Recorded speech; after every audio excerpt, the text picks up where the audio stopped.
this Futfemreflect International video. Today I'm with Linda, who is going to tell us all about growing up playing football in... So I'm from Austria, but I lived in China until I was 9, and then in Greece until I was 18. Wow, bit of a mix. Bit of a random mix, yeah. Okay, so first question, Linda, how did you get into football and how old were you? So kind of ever since I can remember, I was just kind of playing all the sports in PE and at school, and I think football was just one of them. Like playing with the boys at break and stuff, just kicking about. But the first memory I have of like organized football, if you will, was, I would say I was probably like 6. I went to a tournament that my school organized, and I asked my dad if I could go play with the boys, and he took me there. Oh, yeah. So this was in China. This was in China, okay. Yeah. So when you were young, you were just kind of playing informally? Yeah, like just, yeah, when I could. I mean, 6 is quite young to start properly playing. What were your experiences like then, growing up as a girl playing football in China? So I didn't really get involved with the sport itself until I moved to Greece, so I don't really have that much experience playing in China, just because I wasn't really exposed to as much and wasn't really interested in playing in a more like structured setup. So don't really have much experience in China, but in Greece, like that's when I started getting interested in the sport. And how old were you then? 9. Okay, so how was that? It was good from like the age of 9 to 11, I'd say, because that was when I could play with the boys, like in terms of extracurriculars. So like after school, go play, I don't know, games against other schools with the boys.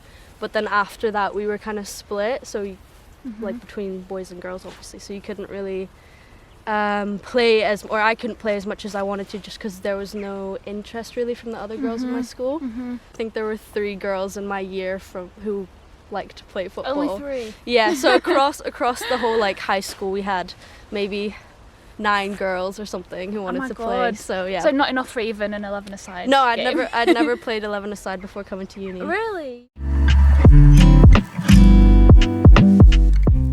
Okay, so did you play in a club in Greece? Or was it just that mixed setting in school? It was that mixed setting in school until year 7, so that would have been what, 11, 12? Yeah. Yeah, and then I think my school was quite good at like providing or giving the opportunity to play after school, like extracurriculars.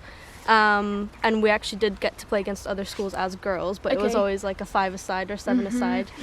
And then I actually wanted to join a club.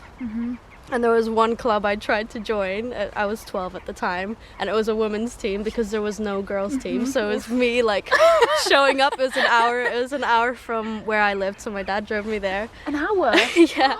And it was like these working women and me like trying to play with them, and I couldn't even play properly at the time. So yeah, that was like the only time the only club I could find even nearby.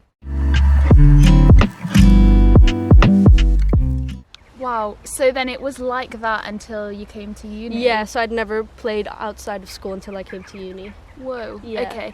But it sounds like the opportunities at school were good. Like, I mean, they provided facilities for you to be able to play. Yeah, it was just the interest wasn't there at all. Like I say, we had enough to play 5s or 7s. And that was the same across all schools we were playing against, so it wasn't like... I went to a small school, and all other schools were relatively small, especially compared to English schools, I guess. Like 50 people in a year group. Whoa. Yeah, so at least all the schools provided the opportunity to, but the interest just wasn't there. Okay.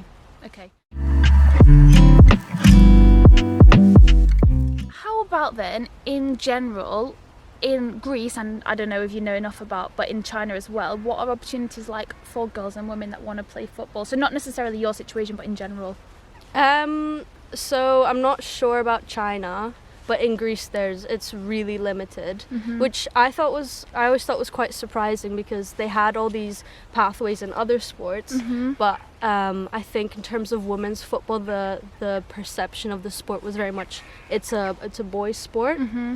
And then there was like volleyball, for example, which was really promoted to girls and not so much boys. So you had all the, you know, as I say, all these pathways and opportunities to go pursue another sport as a girl, but as a girl interested in football, I don't think there was anything really. Like, as I say, I lived pretty much in the city centre, and the nearest club from where I lived was an hour away. Oof. Yeah, so... Wow.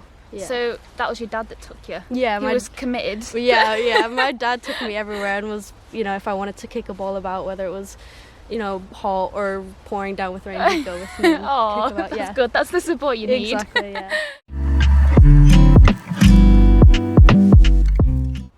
It must have been a bit of a change to come here then, to Edinburgh. Edinburgh. Yeah, I mean, I was expecting it to be very different just because I think football is just the standard of football in general, whether it's men's or women's football, is much higher in the UK. So I was really excited to come here and play here, but I was a bit shocked actually, because I thought the funding would be so much bigger, especially in university football. I was surprised to see that, you know, the way that people could progress in university sport wasn't as high as I thought, and I think that's just because of the lack of money in women's football in Scotland, at least. I don't know how it is in England, but yeah, the same. Yeah, but I think it was because I was looking at, you know, American soccer or whatever, and just saw like all of these people getting scholarships, so I just assumed it'd be similar here, and then it's like, yeah, it just wasn't. Like, we have volunteer coaches here, which I didn't even think. Most of them are volunteers at the club. That's really true. Even so, even like with that massive lack of funding, it's really big here at university, isn't it? Like, I mean, even at Edinburgh, I was shocked that there's like, there's 4 teams. I mean, there's also recreational teams, so there could be even 5 teams. How many? Do you know how many girls are in the club? I think with the rec program we're at 150 around. So good. Yeah, it's really good. I mean, you're providing football for girls who have just started or have never played before to those who have been playing at a national level. I think it's really good. Yeah, so good. And that's, I think I'm also involved in the like committee structure of the club, and yeah, it's really great to see just the outreach and the opportunities you can provide to girls who've, again, have no experience or, you know, the highest experience in Scotland. Yeah, exactly. Yeah, because the first team competes in a very high league. Yeah, exactly, the highest in the UK. Yeah, wow, really cool. Yeah, so I think the club itself is quite young in terms of most clubs at the union, and in terms of the growth as well. So we didn't have a second team until, I want to say, 10 years ago or something, and now we have 4 teams. Wow, and such a big growth. Yeah, and we've also got the 2 futsal teams as well, which most universities don't even offer for the women's side anyways. So I think it's great to see the really quick growth we've had, because it just shows that more girls are interested in playing and getting involved, whether it's at a high level or just starting off. Like for myself, I'd never had the opportunity to play a, you know, more competitive level of football, and I think, yeah, that's really just grown my skills as a player, let's say, or as a teammate even. Just having the opportunity to play with people who've been playing their whole life. So I think, yeah, you learn best from people who are better than you and who've had different experiences to you. Definitely. What sort of representation does women's football have in Greece or China or Austria, in your opinion? I've never heard of the like women's national team in Greece, and there's no way of viewing women's football, I don't think, really, in terms of in the media. But then the Austrian national team, I think, at least the women's side has been quite good. Like, they made the semi-finals in the Euros a couple years back, much better than the men are doing. And that, so I think you are able to kind of view women's football in Austria more so than in Greece or in China, as I've experienced. Okay.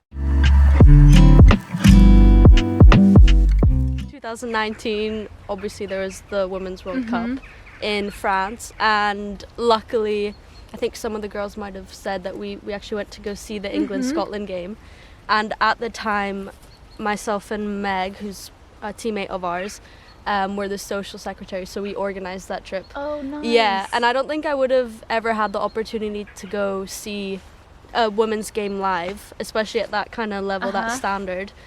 So luckily we were able to organise that trip to go see, and it was just great to see a full stadium, and this was just for one of the starting games to the World Cup, to see all these people wanting to watch women's football. I guess it was England playing as well, and Scotland, but like, yeah, so you had all the committed fans, if you will. Definitely. But yeah, just even watching the other games there, obviously not in the stadium, we were watching them like in the fan zone. It was a great atmosphere.